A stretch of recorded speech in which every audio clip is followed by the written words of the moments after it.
versículos del Salmo comienzan con una letra del alfabeto hebreo. Hemos repasado unas cuantas ya y llegamos ahora a la séptima, octava y novena letra en este texto que os leo. Salmo 37, versículos 12 al 17. Maquina el impío contra el justo y rechina contra él sus dientes. El Señor se reirá de él porque ve que le llega su día. Los impíos desenvainan espada y entensan su arco para derribar al pobre y al menesteroso, para matar a los de recto proceder. Su espada entrará en su mismo corazón y su arco será quebrado. Más vale lo poco del justo que las muchas riquezas del impío, porque los brazos de los impíos serán quebrados, mas el que sostiene a los justos es Jehová. El salmo de la tranquilidad y de la reflexión. El salmo que se produce porque el justo, y justo no es por méritos propios, sino porque es creyente, seguidor de Dios, el justo se pregunta: ¿por qué motivo yo, que vivo de acuerdo con Dios y procuro hacer su voluntad, sufro y el impío no sufre? ¿Por qué motivo aparentemente el malo progresa y el bueno se queda ahí? Y eso produce inquietud en el alma. Nadie diga: no, a mí no me produce eso. Sí que te produce un problema, naturalmente, porque eres un hombre, una mujer.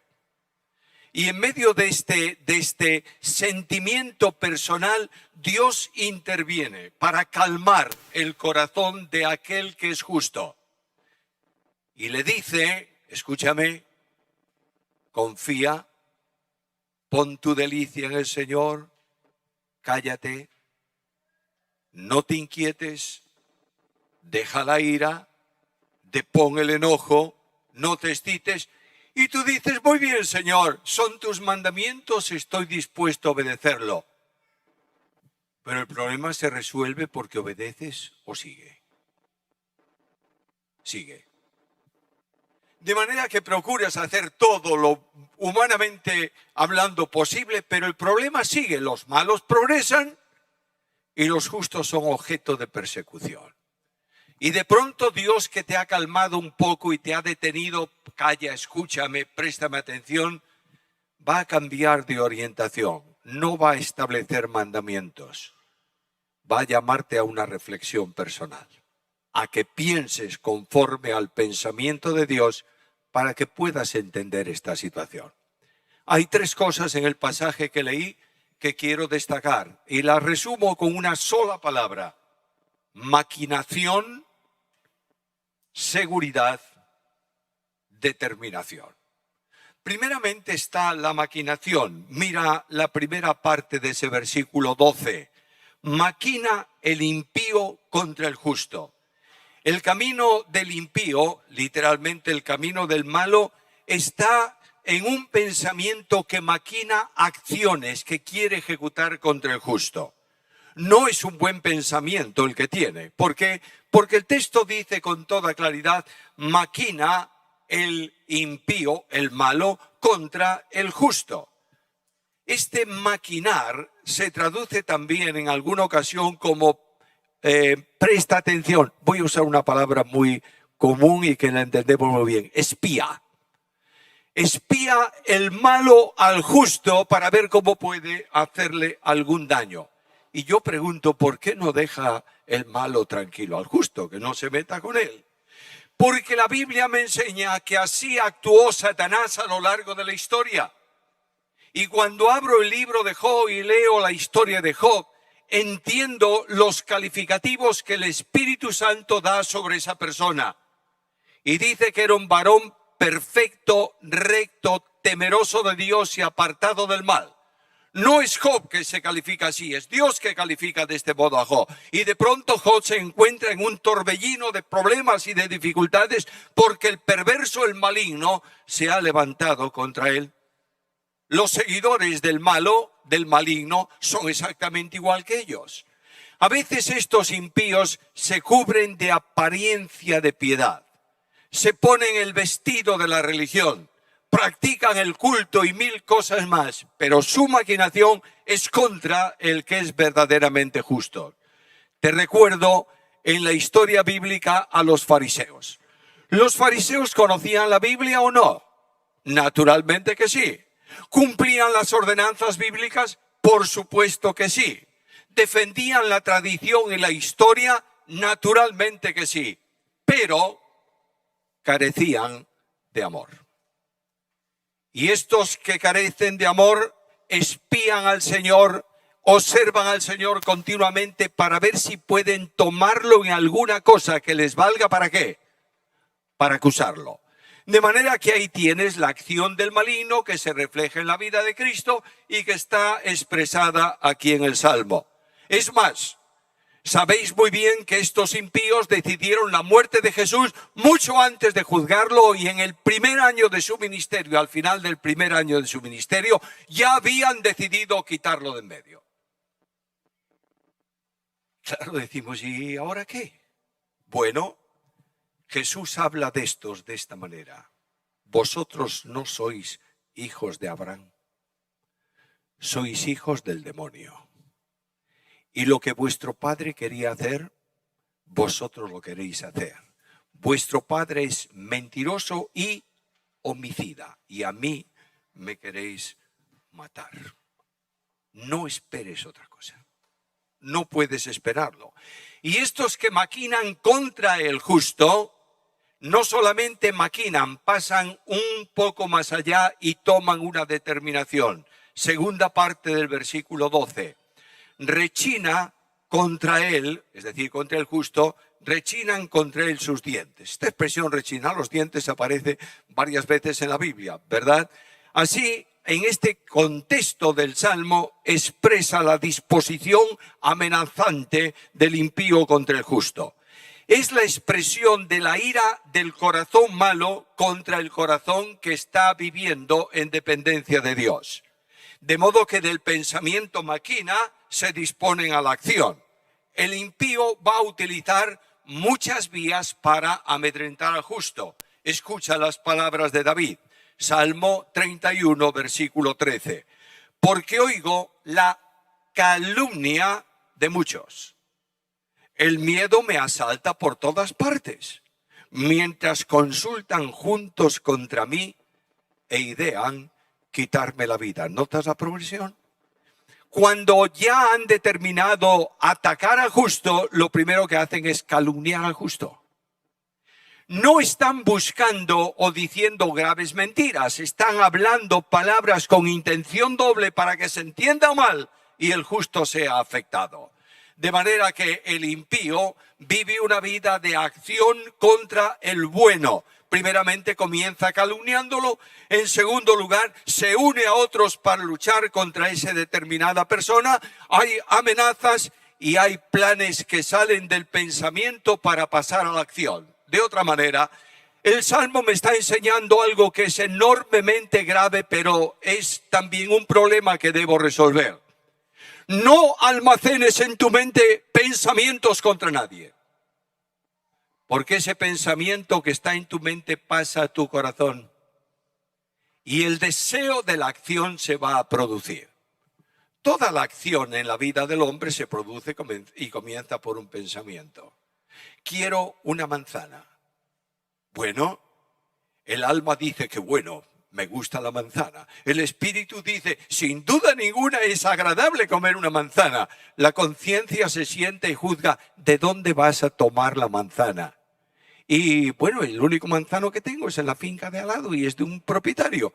Y ahí se pone la lucha abierta, pero si mantienes en la mente la idea, asaltarás la tapia y robarás una manzana. ¿Entiendes eso? Aquí está enseñándonos la tremenda importancia de mantener un corazón vacío de malas intenciones. El versículo es muy interesante. Voy a leerlo en la versión de la Biblia de las Américas. Como bufones impíos en una fiesta, rechinan sus dientes contra mí. Es decir, ya se han unido para un juego burlesco. Están deseando hacerle daño y están tratando de que esa operación se produzca para derribar al justo. La acción de grupo es una de las manifestaciones de la impiedad en el mundo de hoy. ¿Cuál es el pensamiento del malo? El malo manifiesta y expresa su deseo en esa segunda parte. Rechinan los dientes contra él. Esto ha ocurrido siempre a lo largo de la historia. Cuando Jesús va a ser es cuestionado y va a ser llevado al juicio, las multitudes levantan su voz contra él. Se levantan contra Cristo. A lo largo de su ministerio, muchos se han enojado contra el Señor, muchos han hablado mal de él. Hasta tal punto llegaron estos que llamaron a Satanás demonio y a Cristo endemoniado porque hacía milagros en el poder del Espíritu. ¿Se puede llegar más lejos? Este es el maligno. Pero ¿quieres otro ejemplo más moderno? Ahí tienes en Hechos un hombre que se llama Esteban. ¿Es acusado injustamente? Sí, Señor. ¿Es llevado al juicio, al Sanedrín? Es llevado. Y dice al final que cuando Esteban dice, vosotros habéis resistido a Dios, y apela y pone su dedo sobre el corazón de aquellos que le están juzgando, dice que los dientes de ellos crujían contra Esteban. Y Esteban fue sentenciado a muerte. ¿Te das cuenta? Dios te está diciendo, esto ocurre siempre. Jesús aceptó las injurias, cayó su boca. Esteban que dijo, Padre, perdónalos, porque no saben lo que hacen. Ahora ya está el propósito. Comenzó el pensamiento, siguió al propósito y ahora viene la acción. Versículo 14. Los impíos desenvainan espada, entesan su arco para derribar al pobre y al menesteroso, para matar a los de recto proceder. A la maquinación y a las amenazas sigue la acción. Y notad que hay armas, por supuesto armas espirituales, contra el justo. A veces se convierten también en armas reales, pero aquí hay una acción de armas espirituales. Lo voy a mencionar de otra manera en otro salmo. El Salmo 11 y el versículo 2. Porque he aquí, los malos tienen el arco, disponen sus saetas sobre la cuerda para asaetear en oculto a los rectos de corazón. ¿Notas? Tienen el arma, tienen el instrumento, están dispuestos a la acción. Las armas del malo apuntan siempre al justo. Aguardan el momento para poder usarlas. Las orientan al pobre, y es muy interesante el versículo. Dice que están preparadas contra el pobre, y cuando se habla de pobre en el texto del Salmo, no se refiere solamente al pobre que no tiene recursos, que también lo comprende. Se refiere a aquel pobre de quien Cristo llamó, a quien Cristo llamó bienaventurados. Bienaventurados los pobres en espíritu. Estos que no tienen nada, que no confían en sí mismos, son objeto de la burla y del desprecio de los impíos. ¿Sabes por qué? Porque ellos quieren tener el control. Ellos quieren controlar la obra, ellos quieren marcar el rumbo, ellos quieren establecer el ámbito, ellos quieren encauzar las cosas. El justo viene a la presencia de Dios y frente a la obra de Dios que Dios le encomienda que realice, dice, yo soy pobre, Señor. Solo tú puedes hacer tu obra. Hermanos míos, vuelvo a repetir la frase que ya conocéis de memoria y que he dicho tantas veces. La iglesia de Cristo está sobrada de grandes y necesita siervos. Y estos son los que son objeto del desprecio de Dios, porque ellos han avanzado en un camino de confusión, tienen muchos caminos y muchas ideas. Me asombra ver que a lo largo del tiempo estoy observando iglesias despistadas totalmente. Este es el mejor camino, aquel es el mejor camino, vamos a copiar a este, vamos a copiar a aquello. Escúchame, por favor. El camino de la iglesia es uno solo. No tiene muchos, tiene uno solo. Y es el camino del seguimiento de Cristo. El camino de la iglesia es el camino vivo, que es Cristo mismo. La iglesia está en Cristo. Recordaba hace un momento que Pentecostés trajo esta condición. Dios coloca a cada salvo en Cristo para que sean su cuerpo. Hermanos míos amados, si no recuperamos a Cristo, no tenemos camino de victoria para la iglesia. La palabra de Dios es eficaz cuando tiene a Cristo como núcleo y razón de ser. Y Dios está diciendo aquí en este salmo que estos que tienen un camino recto porque siguen el camino de Dios van a ser objeto ¿de qué? De persecución, porque no coinciden con el camino del mundo. ¿Lo entiendes claramente? Vuelvo a repetiros lo que todos vosotros sabéis sobradamente: cristianismo no es religión. Cristianismo es relación con Cristo. Dios ha colocado a Cristo en el mundo no solo para que sea camino, verdad y vida y luz en la senda, sino para marcar las pisadas claramente establecidas en el polvo del mundo a fin de que su iglesia camine por esas pisadas. Y si la iglesia de Cristo no camina por las pisadas de Cristo, es un fracaso de vida y una absoluta derrota espiritual. Puedes hacer lo que tú quieras. Si Cristo no aprueba el camino del hombre es siempre un camino de fracaso. Y aquí el salmista dice, el espíritu del salmista dice eso, el problema del ataque contra el justo lo vas a tener permanentemente. ¿Sabes por qué? Porque Pablo en Efesios capítulo 6, versículos, todo el capítulo 6, especialmente el final, habla de que no tenemos lucha contra ¿qué? Contra carne y sangre, sino contra huestes de maldad en las regiones aéreas. De manera que todo el cuerpo del enemigo número uno de Dios está dispuesto y desplegado para hacer fracasar la vida del creyente y para atemorizar al creyente. Por eso Pablo dice, tenéis el recurso del escudo de la fe para que podáis apagar los dardos de fuego del maligno, dardos del infierno. Ahora, la consecuencia de seguir a Cristo, y voy a terminar ahí este punto, la consecuencia de seguir a Cristo es precisamente esta misma. ¿Sabes por qué? Los hombres maquinaron contra Él, los hombres se pusieron contra Él y los hombres mataron al autor de la vida. ¿Notas esto? Y Jesús te dice esta mañana, si estás en mi camino, lo que hicieron conmigo, lo van a hacer contigo. Y la Biblia me dice, mira, cuanto más cerca estés de Jesús, más conflicto tendrás, porque en el mundo tendrás aflicción. El gran problema que Cristo como hombre, desde el plano humano, tuvo en el mundo, ¿sabes cuál fue? El que Dios encendió en él, la luz de Dios la puso entre los hombres y esa luz alumbró la suciedad, la basura, la porquería de la sociedad y los hombres se levantaron contra él. ¿Por qué? Porque amaron más las tinieblas que la luz. ¿Por qué? Porque sus obras eran malas. Lo que Cristo alumbró en su tiempo lo tienes que alumbrar tú en la sociedad de hoy. No esperes otra cosa. El rechazo de un mundo que ama vivir en tinieblas. Segundo, la seguridad. He dejado ahí un versículo a propósito. No sé si te diste cuenta que del versículo 13 del versículo 12 me salté al 14. Vuelvo ahora al versículo 13. Y dice que en este entorno en que los malos rechinan sus dientes contra los justos, etcétera, etcétera, etcétera, el Señor se reirá. Qué extraño. Y yo tengo que decirle al Señor, pero Señor, si yo estoy sufriendo, ¿por qué te ríes?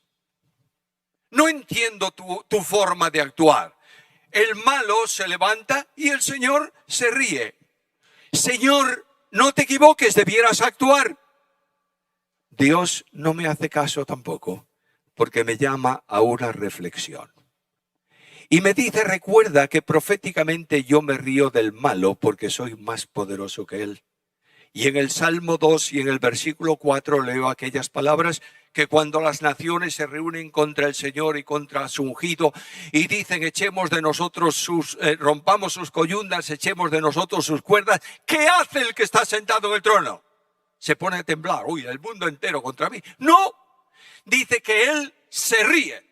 ¿Por qué? Porque ¿qué es el hombre delante de Dios? Dios. ¿Qué es el malo delante de Dios? Y Dios se ríe aquí por una razón especial, porque ve que llega su día.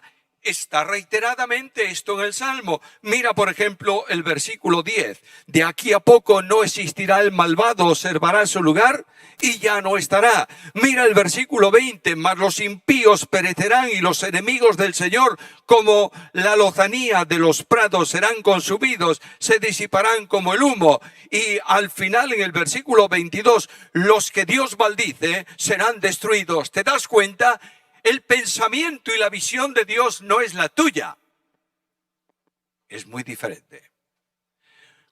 Cuando yo era un niño pequeño, en cierta ocasión pasé la vergüenza de mi historia. Pasé el culto más difícil de mi existencia. Fui a la iglesia de Marín en conferencias de Año Nuevo, local lleno de gente hasta la bandera. Y cuando llegamos ahí a la iglesia, de la mano de mi abuelo y del pastor de esta iglesia, estaba lleno el local hasta el punto que no había un sitio. El culto tenía que empezar. Y entonces el pastor de la iglesia de Marín dijo a mi abuelo y al pastor de esta iglesia: vamos al púlpito que estamos esperando para empezar. Y mi abuelo le dijo: déjame buscar un sitio para el pequeño. Y el pastor de la iglesia de Marín dijo: yo me ocupo del pequeño. Y me tomó de la mano. Y atravesé toda esa iglesia de Marín. Nunca terminaba de concluir el pasillo. Yo pensaba, y posiblemente la gente estaba mirándome, y me dijo: te voy a poner en un sitio cómodo. ¿Sabes dónde me sentó? En la escalera de subida al púlpito. Yo miraba a los que estaban en el púlpito y los veía enormes. Todos vestidos de oscuro. Y ahí pasó todo el culto largo. ¿Por qué? Porque yo estaba muy bajito y ellos estaban muy altos. ¿Entiendes esto? Dios está sobre toda la situación. Y el pensamiento de Dios no es el mío y la visión de Dios no es la mía. Y yo veo que el impío está afligiéndome y digo: ¿hasta cuándo, Señor? Y el Señor se ríe porque dice: esto termina pronto. Y toda esta aflicción va a pasar y estas circunstancias difíciles se van a cancelar.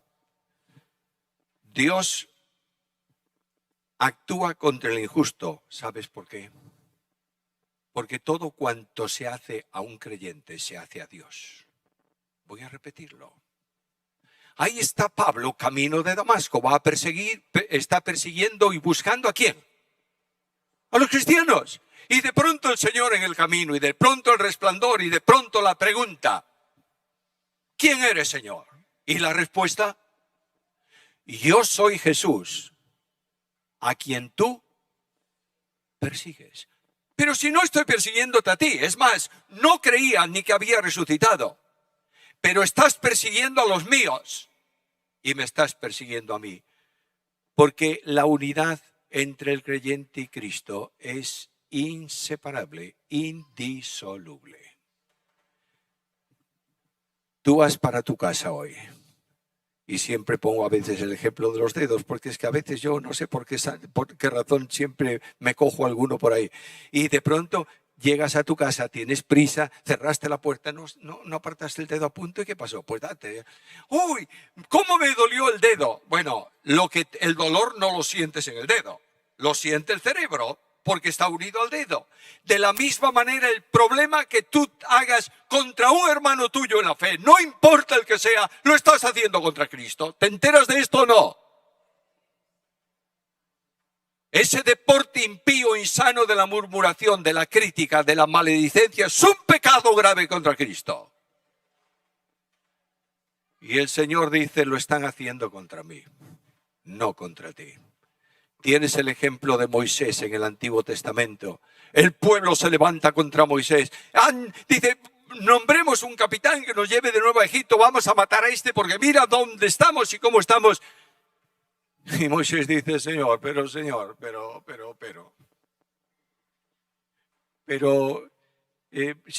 si sigues poniéndome la carga encima, este pueblo no es mío, es tuyo. Si me cargas con él, mátame. Es lo mejor que puedes hacer. Y Dios le dice: Moisés, no hablan mal contra ti, hablan mal de mí. ¿Entiendes esto?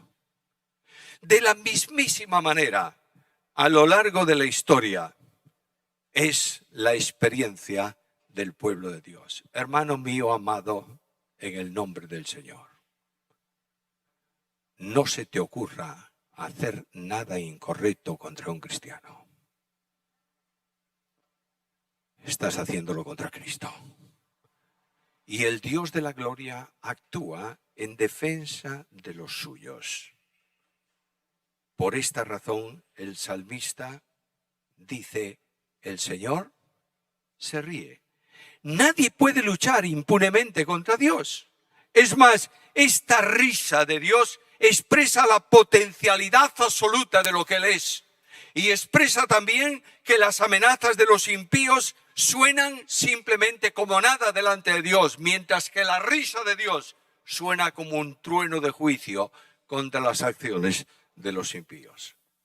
Amigo mío y hermano mío, hay un límite a la paciencia de Dios, ¿entiendes?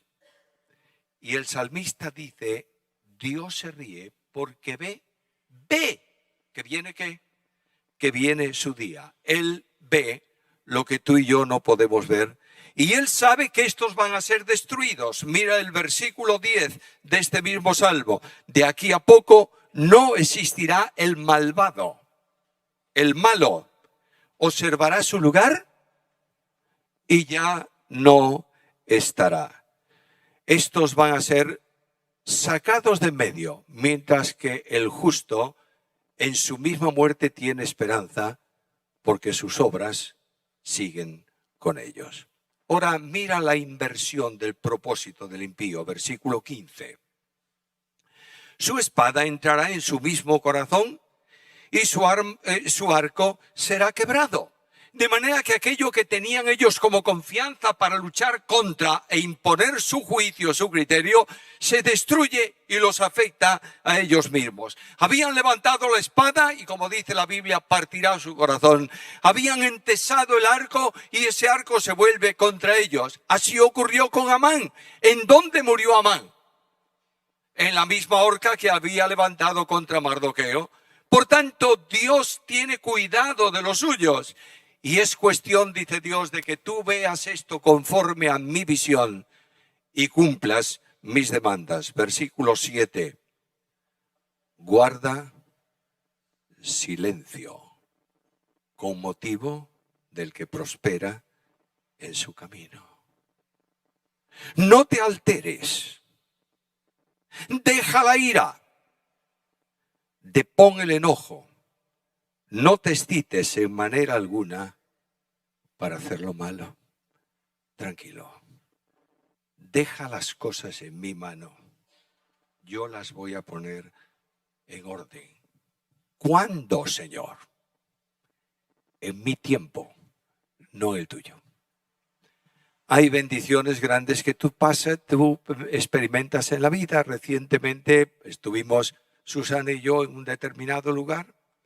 Y anteriormente estuvimos en otro, y ahí me hablaron de una persona que por años, yo nunca supe cuál fue la razón, pero por años, ¿cómo diría con una palabra suave? Por años estuvo procurando destruir mi ministerio. Hablando mal, diciendo cosas, en fin, todo lo que te puedas imaginar. Y claro, llegó un momento en que yo procuré defender algunas cosas y el Dios de la Biblia me dijo: cállate. Estábamos en una reunión recientemente en República Dominicana. Y después del culto viene una persona a saludarme, llevaba su mascarilla. Yo no lo identifiqué inmediatamente porque primero me resultaba muy raro que fuese esa persona. Y de pronto él se presenta y me dijo: Dije: hombre, qué bueno verte, dame un abrazo. Me dijo antes del abrazo: quiero pedirte que me perdones. Bueno, le dije: yo no tengo nada de que perdonarte. Esa situación ha sido una bendición para mi vida porque he aprendido a colocar mis cargas ¿en quién? En el Señor. Dios actúa en su tiempo, no en el tuyo. El tiempo de Dios nunca es tu tiempo. Pero quiero decirte que aunque tarde mucho en actuar y te parezca, Dios nunca llega tarde. Escucha a Pablo. Por amor de Cristo me gozo en mis debilidades, en afrentas, en necesidades, en persecuciones, en angustias, porque cuando soy débil, entonces soy fuerte. Dios me está llamando esta mañana a que entienda esto. No está la victoria en la fortaleza del hombre. La victoria está en Jesús. Y el poder para avanzar y la marcha de la iglesia y el poder espiritual para la vida del creyente procede de Cristo. Y Pablo dice, todo lo puedo, ¿en quién? En Cristo que me fortalece. Cuando Pablo está preso y cuando no puede nada, es Cristo, el Cristo del poder, el que lleva el ministerio de Pablo a victoria.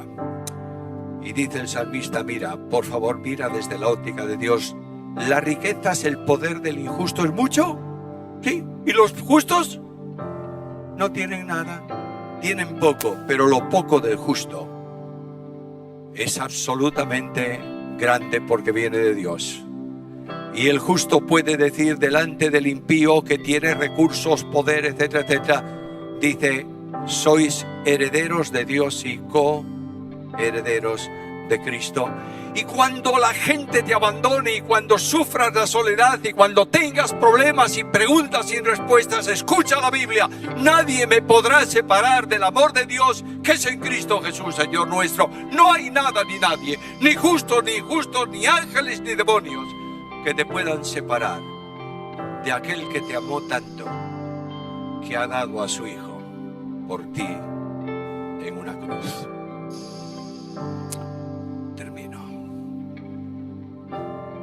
La potencia de Dios en el sustento del justo, versículo 17. Porque los brazos de los impíos serán quebrados, mas el que sostiene a los justos es Jehová. ¡Qué bendición! Mis brazos se debilitan, no puedo sostenerme, y Dios pone sus brazos debajo de mí y me levantan. El que sostiene a los justos es Jehová. Y el Nuevo Testamento me lo dice de otra manera, Él da mayor gracia. Oh hermano querido, mi hermana amada, si has venido aquí con cargas como escuchábamos en la alabanza, si tienes preguntas sin respuestas, dificultades insuperables para ti, recuerda esto, debajo de ti están los brazos eternos, por encima de ti la bandera de su amor, alrededor tuyo Dios mismo y delante de ti las luces del hogar eterno. ¿Qué más puedes decir? Esta es la gran bendición del Salmo y debemos tomar hoy una determinación. ¿Qué camino quieres seguir? ¿El camino del impío o la senda del justo? No te olvides que la senda del justo es como la luz de la aurora que va en aumento hasta que el día es completo. Y el Señor te dice, Salmo 34:12, Jehová de los ejércitos, dichoso el hombre que confía en ti. Qué enorme bendición. Leía una historieta de hace tiempo en una festividad de una ciudad llena de gente. Un padre sacó a su niño a la calle para llevarlo de paseo y viese las cosas, y de pronto el niño se soltó del padre y se perdió en la multitud. No sabía cómo ir a su casa y se acercó a uno que estaba por allí y le dijo, por favor, me diría cómo puedo ir a mi casa. Y el hombre le preguntó, ¿y dónde vives? Y el niño le dio la dirección y el hombre le dijo, mira, es fácil, cruza esta calle, luego la otra a la derecha, la otra a la izquierda, luego... El niño siguió la calle y dentro de un rato estaba más perdido que antes. Y se acercó a otro hombre que venía y le dijo, por favor, ¿me puede decir cómo llegar a mi casa? Le dio la dirección y el hombre lo tomó de la mano y caminó con él y lo dejó en la puerta de su casa. Dios ha venido esta mañana para que tome su mano de fe, y camines con Él por la senda difícil siempre de la vida, hasta el momento del encuentro con Jesús, al final del camino. Yo te invito a tomar una decisión, una determinación personal hoy. Y mientras la tomas, quiero poner el fin de este tiempo en las manos del Señor.